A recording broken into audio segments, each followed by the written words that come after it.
Want to learn how to shatter and reconstruct photos in Adobe Animate, creating mind-blowing visual effects? Let's dive right in. First, import your desired photo onto the Adobe Animate stage by dragging and dropping. Convert this layer into a movie clip symbol by right-clicking on the layer in the timeline and selecting Convert to Symbol. Name it photo_MC or something similar.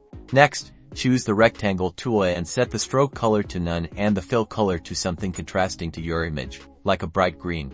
Now, meticulously draw rectangles all over your photo, creating a shattered or fragmented effect. Overlap them slightly for a more realistic look. The size and placement of these rectangles will define how your photo breaks apart. Select all the rectangles and the photo_MC instance you created earlier. Right-click on the selection and choose Convert to Symbol once again. This time, name this new movie clip shattered_photo_MC.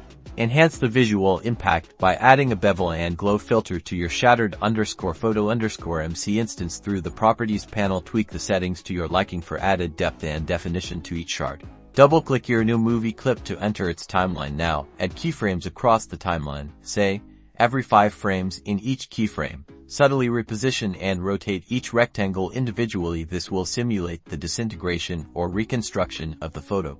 And there you have it. By carefully animating the position and rotation of each piece, you've created a compelling shattering or reassembling photo effect in Adobe Animate. Experiment with different shapes, filters, and animation timings for unique results. Don't forget to like and subscribe for more awesome tutorials.